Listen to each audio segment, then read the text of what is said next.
Welcome to my channel এলোমেলো সুর। আমি আজকে বাচ্চাদের জন্য একটি গান নিয়ে এসেছি। বাচ্চাদের খুবই পছন্দের একটি গান, কিভাবে বাঁশিতে বাজানো যায় সেটা আমরা দেখব।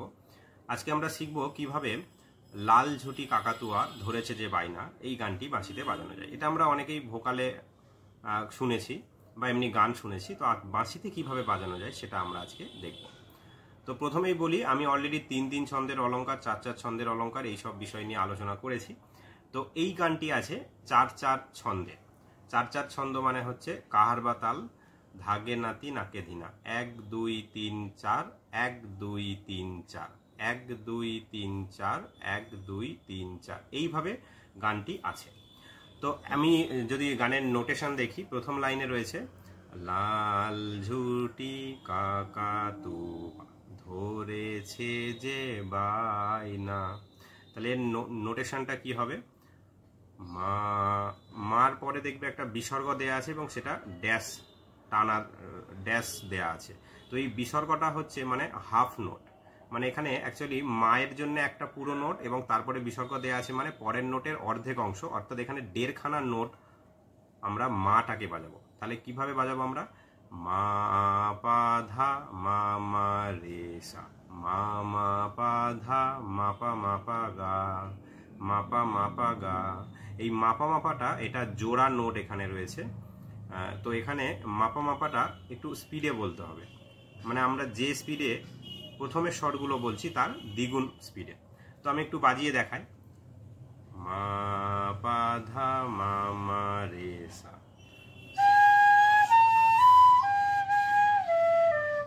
মা মা পা ধা মাপা গা।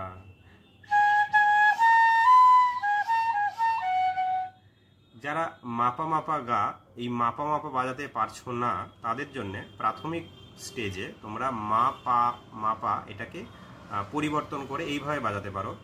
মা মা পা ধা মা পা গা, মা পা গা আ, গাটাকে টেনে দিতে হবে একটা নোট।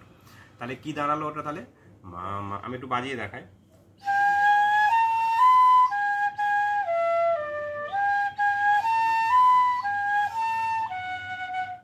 মাপা গা। খুব ভালো হয় যদি মাপা গা করতে পারো, সেটা এক্স্যাক্ট হবে। যদি নাও পারো মাপা গা এইভাবে আমরা বাজাতে পারি। সেকেন্ড লাইনে কি আছে?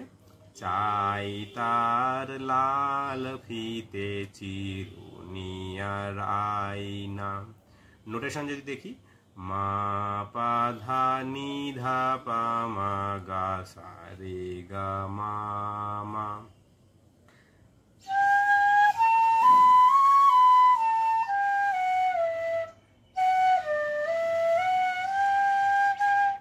মা পা ধা নি ধা পা মা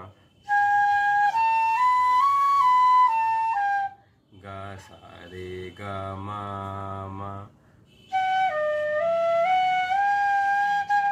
এবার এই পুরো লাইনটা যদি আরেকবার বাজিয়ে দিই,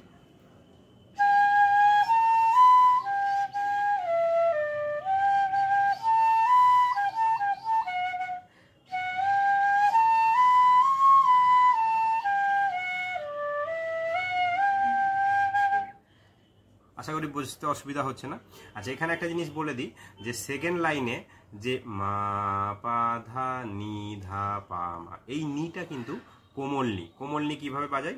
কোমল নি হচ্ছে এই ধায়ের ধাটাকে যদি আমরা 3 ভাগের 1 ভাগ আমরা খুলে রাখি, সেটা হচ্ছে আমরা কোমল নি পেয়ে যাব। তাহলে এটা হবে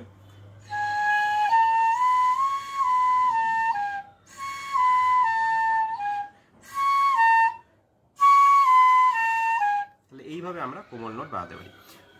পরের প্রথম অন্তরা, এটা আমরা বাজালাম স্থায়ী পাঠ। পরের যে প্রথম অন্তরা রয়েছে সেটাতে কি রয়েছে?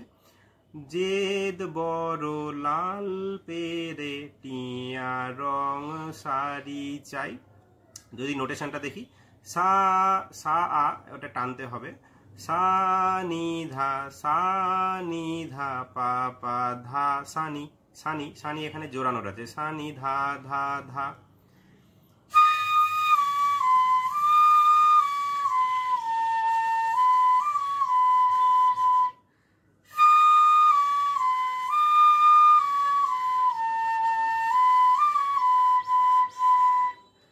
এটা বাজালাম। পরের লাইনটা কি আছে, মন ভরা রাগ নিয়ে হলো মুখ ভারী তাই, এখানে আছে সা সা নি ধা, এই সাটা কিন্তু ওপরের সা, সা সা নি ধা পা পা ধা সা নি ধা ধা ধা। আমরা আগের লাইনে যেটা দেখলাম যে সাটা, সায়ের মাথায় রেপ দেয়া রয়েছে, সেটাও কিন্তু ওপরের সা, এই সাটাও তাই।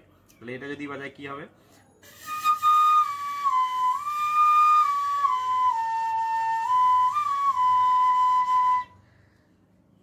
বাটা ভরা পান দেব মান কেন যায় না, পাপা ধাপা সারে গা রে গা রে সা। এটা বাজাতে হবে, কেমন হবে দেখি।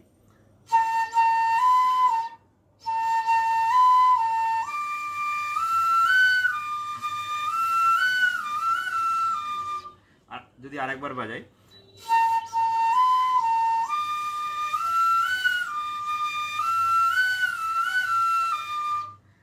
তাহলে আবার এর পরের লাইনটা হচ্ছে আবার আমরা স্থায়ী অংশে ফিরে যাব, অর্থাৎ লাল ঝুটি কাকাতুয়া মা পা ধা মা মা রে সা।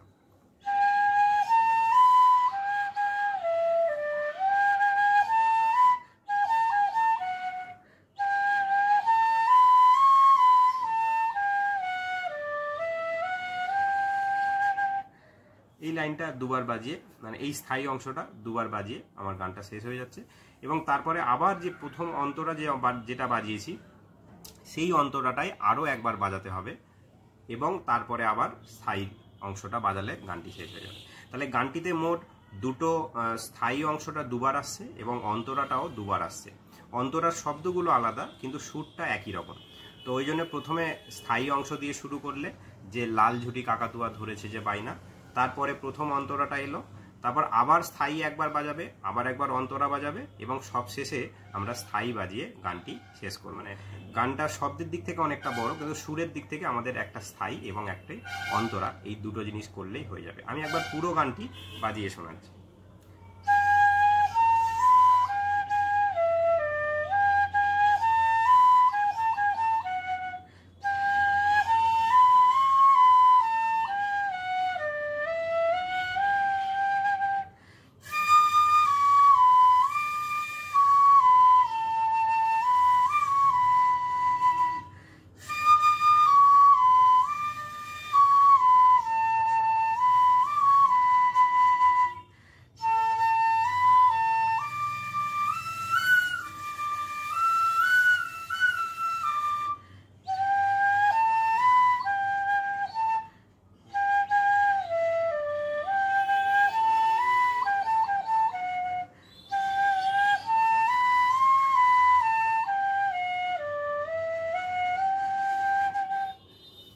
এই ছিল আজকের টিউটোরিয়াল, কিভাবে আমরা লাল ঝুটি কাকাতুয়া বাজাতে পারি।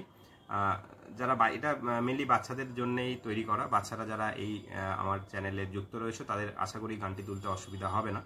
যদি চ্যানেলে নতুন হও চ্যানেলটি সাবস্ক্রাইব করো এবং বন্ধুদের সাথেও শেয়ার করো, যাতে যারা বাড়িতে বসে বাঁশি বাজানো শিখতে চায় তারাও শিখতে পারে। Thank you.